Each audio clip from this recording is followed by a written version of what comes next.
जानकारी कहा है, तो अब बताएं समस्या का कहानी पशुओं से जुड़ी भाई। सर मुझे एक सवाल पूछना था शर्मा जी से। जी पूछिए। मतलब मैंने बीज डलवाया था लगभग नवंबर में। तो सर वो पहली बार बीज डलवाया नवंबर में, तब हुई नहीं। तो दूसरी बार फिर से डलवाया दिसंबर में, तब भी नहीं हुई। और फिर जनवरी में सर मैं पाड़े से कराई, तो सर उसके बाद वो आई नहीं। और कारण ये था सर कि उसका कुछ पता नहीं चल रहा था कि कब आती है कब नहीं आती। हम लोग ऐसे ही डॉक्टर को बुला के करा देते थे।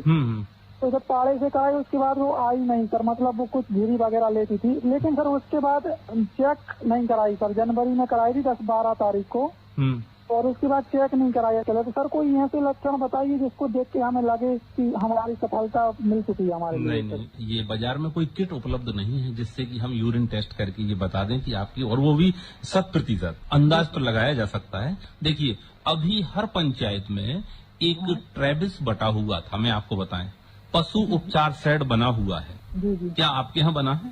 सर इसके बारे में मुझे जानकारी नहीं है। ग्राम पंचायत में, हर पंचायत में एक पशु उपचार सेट बना हुआ है, जिसको पंचायतों को राशि दी गई थी 62 या 63 हजार रूपये, जिसमें ये पशु उपचार सेट बना हुआ है। उसमें एक ट्रेविस कटघरा, जिसको आप गांव की भाषा में, बुंदेली भाषा में बोलते हैं, पशु चिकित्सालय में जब आप जाते हैं उसके अंदर हम पशु को अंदर कर लेते हैं, वो हर पंचायत में बना हुआ है। तो आप चाहें यदि आपके गाँव में हो तो आप वहाँ पर डॉक्टर को बुलवा लें, क्योंकि देखिए सुरक्षा तो मुख्य बात होगी। अगर मान लो भैंस तेज है, उसने पैर मार दिया, सींग मार दिया, तो आपको भी लग सकती है और डॉक्टर को भी लग सकती है। तो अच्छा, उसमें क्या होता है, एक जो विधि है वो है रेक्टल विधि। मतलब रेक्टम से हाथ डालकर फिर हमको देखना पड़ता है, डॉक्टर फील करता है बच्चे को, और वो 2-2.5 महीने से लेकर आगे पूरे जो प्रसव काल है उसका किसी भी समय का बच्चा वो बता देगा।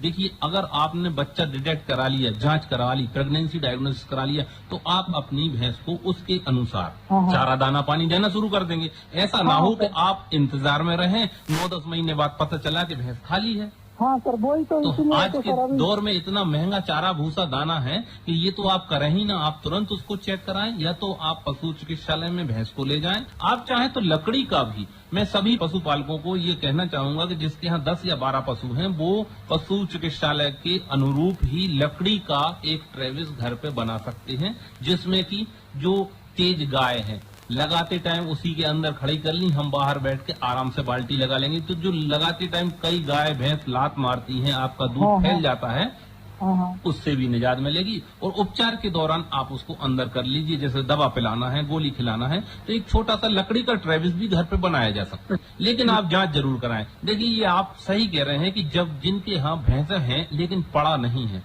तो जो गर्मी की स्थिति है उसको भांपना बहुत कठिन है। इस समय गर्मी का मौसम चल रहा है, गर्मी में तो भैंस की जो हीट है इतनी स्लो होती है कि बहुत अनुभवी इंसान ही समझ सकता है, क्योंकि ये सर्दियों में ज्यादा आती हैं। उनकी सर्दियों में जो हीट होती है वो जरा तेज रहती है, लेकिन ये गर्मियों के मौसम में थोड़ा सा कम हो जाता है। लेकिन जिनके यहाँ पड़ा है उसको पता ही नहीं चलता, जिनके यहाँ पड़ा है उनको यही पता नहीं चलता कि हमारे यहाँ भैंस कब ज्ञावन हो गई। तो आप लोगों से हम ये भी बोलेंगे कि जो हमारे पशुपालन विभाग में एक उन्नत पड़ा जो अनुदान पर आपको मिल रहा है, आप वो ले लीजिए, तो उसमें आपको ये समस्या हल हो जाएगी। देखिए मुर्रा प्रजाति का पड़ा मिलेगा, 25% आपको पैसा लगाना है, 75% सरकार दे रही है। 60,000 का पड़ा है, आपको केवल 17,000 में मिल रहा है। 15,000 आपको जमा करने हैं, 2,000 रूपये बीमा की। आपको कभी ये सोचना भी नहीं पड़ेगा कि कब भैंस ज्ञावन हो गई, रुकेगी उसको, क्योंकि उसकी हीट डिटेक्ट करने के लिए, परखने के लिए पाड़ा सबसे अच्छा साधन है। मैं एक बात और जानना चाहूंगा, अगर मान लीजिए किसी किसान ने वो पाड़ा खरीद लिया जी, और अगर चाहे 2, 4 या 5 साल बाद उसको बेचना चाहे तो सर बेच भी सकता है क्या? हाँ,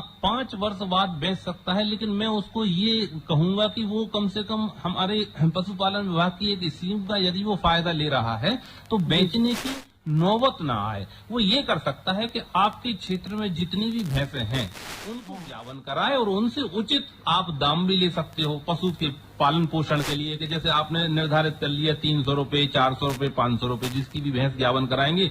देखिए आपके साथ जो समस्या है कि पशु चिकित्सालय आपके गांव से दूर है, पशु चिकित्सक हमेशा उपलब्ध नहीं मिल पा रहा है, तो ये साधन बहुत अच्छा होगा। ये इसीलिए ये जो स्कीम चलाई है वो इसलिए चलाई है कि दूर दराज गाँव में जहाँ पशु चिकित्सा सेवा पहुंचने में देर होती है या पशुपालक अस्पताल नहीं ले जा सकता है, उसके लिए बहुत अच्छी स्कीम है। आप उन्नत नस्ल का पाड़ा के लिए आवेदन कर दीजिए। बजट आने वाला है, टारगेट आ चुके हैं, तो आपको मिल जाएगा। या फिर आप किसी अपने जो मित्र हैं जिनके यहाँ ज्यादा भैंसे हैं, गांव के पटेल हैं, जो बहुत सारे पशु हैं, उनके यहाँ एक पड़ा उनको दिलवा दीजिए, तो उनके यहाँ आप अपनी भैंस का प्राकृतिक गर्भाधान करा सकते। और एक चीज और मैं यहाँ आपको बताना चाहूंगा, बहुत अच्छा ध्यान में आ गया है, इसलिए मैं इसको बताना उचित समझता हूँ कि कुछ लोग जो पड़ा 8 से 10 वर्ष तक एक गांव में एक ही पड़े से संतति ले रहे हैं, वो ऐसा ना करें।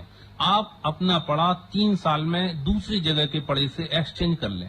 ऐसा बहुत पुराने समय में होता था। नहीं तो क्या होता है कि जैसे आपने एक बुल ले लिया, उससे उसकी बछिया पैदा हुई, उसी बछिया में आप उसी बुल से फिर प्राकृतिक गर्भाधान करा रहे हैं, तो ये हो जाता है इनब्रीडिंग। समझ रहे हैं ना आप? तो ये उसमें फिर मिल्क प्रोडक्शन घटता है, मतलब उसी से उसकी बछिया पैदा हो गई, बछिया भी उसी बुल से हो गई, उसकी तीसरी संतति थी, तो हमें ये बदलना पड़ेगा 3 साल बाद। हाँ, मतलब ऐसा है कि 3 साल बाद 4 साल बाद आप उसको चेंज कर लें। एक ही परिवार में एक ही पड़ा कई साल तक ना रहे, उससे इनब्रीडिंग होगी और मिल्क प्रोडक्शन घटेगा। आप चाहें तो अपने पड़े को या तो एक्सचेंज कर लें या बदल लें। ठीक है, चाहूंगा कि आपको यहाँ से लक्षण जो देखने में अगर लगे कि कुछ मतलब जैसे बोलते हैं ना कि पेट बढ़ रहा है, या फिर कोई यहाँ से लक्षण जो नहीं, पेट बढ़ना तो काफी देर हो जाएगी। आपको पेट बढ़ना कम से कम 5वें महीने से आपको उसका इफेक्ट आएगा। लेकिन आप ये देख सकते हैं कि यदि आपने तारीख लिखी है कि पिछली बार आपने कृत्रिम गर्भाधान कब कराया था, आखिरी बार आप बता रहे जनवरी में कराया था, 10 जनवरी को। 10 जनवरी को। अब 10 जनवरी को कराया, मतलब 31 या 30 जनवरी को आपको फिर देखना चाहिए। 30, 1, 2 फरवरी में वो दोबारा हीट पे आई, उसके लक्षण आपको देखना है, क्योंकि हर 21 दिन में भैंस अपने जो हीट है, जो गर्मी है, उसके लक्षण प्रदर्शित करती है। तो आप उसी के अनुसार लगा लो, उसमें चेंज नहीं होगा। यदि वो आ रहा है या डिस्चार्ज आ रहा है, बार बार बाथरूम कर रही है, पूंछ उठाए है, लेकिन ये आएगा 18, 19, 20, 21 इन दिनों में आपको उसको बारीकी से देखना है। जी। मगर फिर भी आप चेक करा लें, बहुत सामान्य सी बात है, ज्यादा समय नहीं लगता है उसमें। 3 महीने हो गए हैं, चेक हो जाएगी तो आप उसके अनुरूप उसको दाना पानी देने लगे। हेलो आकाशवाणी। बिल्कुल सही भैया, कार्यक्रम को नाम है हेलो किसानवाणी।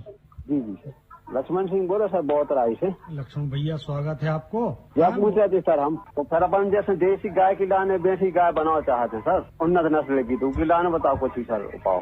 बिल्कुल ठीक है। अपन बची ही चाहने और बची हो गए, ऐसी कोई तरीका हो गए। बहुत अच्छे से वह वीडियो देखने के लिए लिंक डिस्क्रिप्शन में दी गई, जहाँ देखें। चैनल को सब्सक्राइब कर लें अगर वह आगे की वीडियो भी देखना है, और वो आइकॉन भी दिखाई दे रही होगी ऊपर, उस पर क्लिक करके वह वीडियो देख सकते हैं। इस वीडियो देखने के लिए धन्यवाद। हम उम्मीद करते हैं आपके लिए पर्याप्त जानकारी इस चैनल द्वारा मिल गई होगी। धन्यवाद।